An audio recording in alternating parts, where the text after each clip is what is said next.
Feedback has been absolutely incredible, and all the support has just been fantastic. Hang on, we're trying to log Sam on now. Send your request. Okay, hang on guys, I'm just gonna get Sam, our director, in and see if this works. Nah, it's not working. Okay, let's just move ahead, eh? First question was, we got here, let's have a look. In the car chase scene, when the camera moved from outside to the back of the car, how was that done? So that car chase scene was all part of the Oneer, which was the 12-minute sequence where there was a number of single shots that were seamlessly pulled together to look like it was a 12-minute continuous take. And that particular moment, Sam was on the hood of a chase car. There you go. On the hood of the chase car following me. And as that car pulled up alongside us, he unclipped himself, had the camera in his hand, and handed the camera through the window into the car that we were driving into another cameraman, and we took off. So it was a series of handoffs like that, which was one of the most technically challenging things I've ever been a part of, and also the most impressive for me. It was pretty exciting. What? Yeah, we're still trying to get Sam on. Hang on, here we are. Where is he? Let's try and find Sam. How good is this, guys? This technology is wonderful. Anyway, let's get some more questions. We got here. How do you get your hair cut? Well, a pair of scissors usually. Luca Vanella, an Italian hair master, and he works with me on a number of films, and he designed that haircut. Originally we had a pretty normal looking haircut, and we wanted something more extreme, so we clipped it up the sides and gave it a bit more edge. What else we got here? Someone saying, "Come on, Sam, where are you?" It's probably my fault, but we've had a few technical issues there, guys. Stop pressing. I got my mate here trying to fix it. He's just pressing buttons. No, that's what we got to press though. No. That one. All right, what else we got here? Do I wear contact lenses? No, I don't. Thanks for checking in. Do you think there'll be a sequel? Who knows? Depends on the hunger and excitement and enthusiasm from you guys. Honestly, making that film was one of the best experiences I had. I'd worked with Sam again in a heartbeat. We were talking about doing more films together, whether it be sequels, prequels, entirely different stories. You know, that was definitely something we spoke about right throughout the whole film. So maybe. What else we got here? What's the tattoo on your forearm? My daughter drew this. I was up one night with a friend of mine, and he was designing some tattoos and so on, and then my daughter woke up and came and sat on my knee, and she just started drawing, and then drew these. So we ended up getting them tattooed, and that was it. Will you be back for another movie of Thor or Marvel? Yeah, we're going to be shooting Thor: Love and Thunder in a few months. Things have been put on hold, obviously, in this current isolation shutdown we're all involved in. But as soon as things are up and running again, that's the next endeavor that we're going to embark on in the Marvel world. So other questions we had there. All right. Sorry, guys. Was it challenging doing a lot of choreography, or was it simple to memorize? Incredibly challenging. It's a bit like when you're learning dialogue. You've got to kind of create the story in your head, and if the writing's great, then it's kind of imprinted in there pretty easily. Choreography, physical choreography is the same. You know, you've got to really kind of do repetition, see the story of the fight play out. You've got to sort of have an emotional investment in it too, and that always helps, I find, kind of, work out where you are in the sequence. But we had weeks of rehearsals that we went through with Sam. And then every day we were shooting one scene, we'd be rehearsing the next fight scene, which was the following day. So it didn't really stop, and it was a 3-month shoot, and basically kind of running and sprinting and fighting the whole time. So exhausting, but rewarding, because I think we achieved some, pretty unique special stunt sequences that I certainly have never been a part of and haven't seen for a while. So, and thanks for the feedback from everyone about those sequences. We certainly worked our butts off, and to have you guys appreciate it and love it is a huge plus. So thank you. All right, hang on, I've got some tech advice from someone here about how to get Sam Hargrave, our director, on. Got in. But I think it's just a mini quest. What do you think of the stunt guys in the movie Out of the Shadows? I haven't seen that. Jughead. Jughead is a big wave surfer, guys. One of the best in the world, and I can't really answer that that question. Paul Fisher there just chimed in, said great movie. Thank you, Paul. Paul Fisher's a DJ, guys. You want to check him out? He's got a few tunes to keep you sane during this isolation period, or just to make you get up and dance, because that's what he is. What else? Hello from Spain. Hello, guys. Great movie. Thank you so much. There's these other questions here. All right, so let's find some.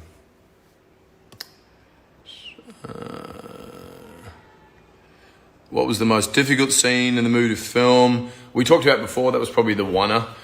We shot that over 3 weeks and went for about a 12-minute sequence. Did anything unexpected happen during production? And then did the crew have to...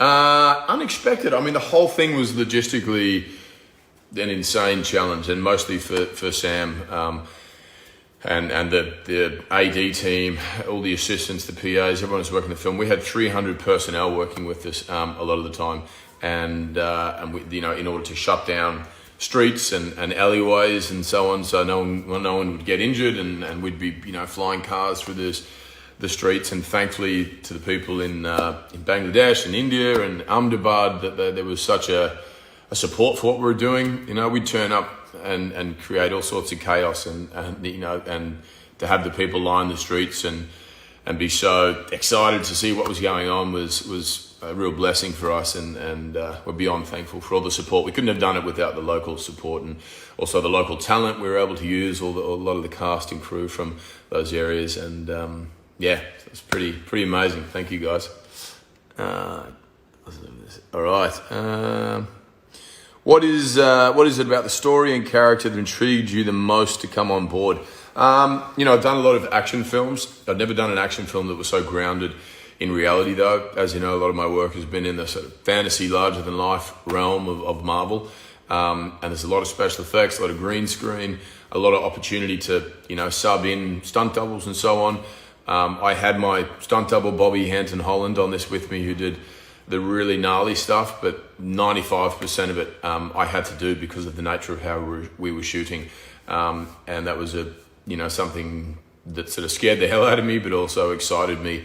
There was a real athletic sort of sportsman-like sort of approach that we had to have to this, and it felt like competing in some kind of big sporting event more so than a movie at half the time. But what intrigued me also was that the action was really dictated by the emotion and the narrative of the story, and the fact that there was an emotional journey that caused my characters to have a physicality and a fighting style that started off in one way, but throughout the film progressed. And he had a very sort of suicidal approach to his fighting at the beginning. He had very little regard for his own safety or the eventual outcome. But in the movie, there is an awakening that occurs within him due to meeting this young boy. He really starts to realize that there's something else worth fighting for. Also, it's a redemption tale. We understand a lot about Rake's past, and this is an opportunity for him to right the wrongs of what he may have done. And so that really, that's what I loved about it. It was an opportunity to do an action film also with a very heavy emotional component. There's art house action fusion there, which I thought was very unique. And yeah, we're very proud of it and stoked that you guys have enjoyed it so much. All right. Sam spoke about Jackie Chan movies as an inspiration for Extraction. Who was an inspiration for Chris while working on Tyler's character? I don't know. I sort of maybe unconsciously pulled from a few different things. We talked about, the sort of 80s, 90s action films where so much of it was done in camera. There wasn't blue screen, green screen, special effects. It was just pretty hardcore, in your face, right there, stunts and endless sort of rehearsals and so on. And also there was just sort of a simplicity to the narrative in those films. It was pretty easy to follow, yet infusing an emotional component in there, I think sets it aside. And he was a man of few words, definitely, but when he does speak, hopefully it means something and it has a purpose, as does the action. The action was never there just to be cool for the sake of looking cool, although that was one intention. It needed to have some information about where the story was going and where the characters were headed. But a lot of people talked about Rambo First Blood as a comparison, which is very high praise. There's the obvious ones of John Wick and guys recently who have done some fantastic continuous sort of fight sequences. But yeah, I wouldn't say there was any particular film that inspired me. Old westerns, classic sort of Steve McQueen, the whole city ascending on a character. It was a bit of a throwback to a period before my time, certainly. Did I actually jump off that huge cliff at the beginning of the film? Sort of. We had to set that up. I probably would have died if I had done that. But I did a rather large jump, and then we added green screen, and then someone else, and so there was just a bit of movie play and trickery for that particular moment. Am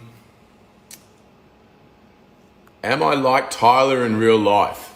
Am I a black market mercenary, gun for hire? No.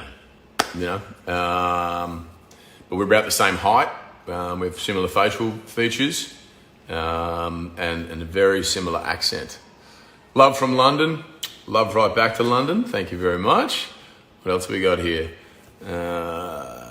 Some smiley faces, some kisses. All right.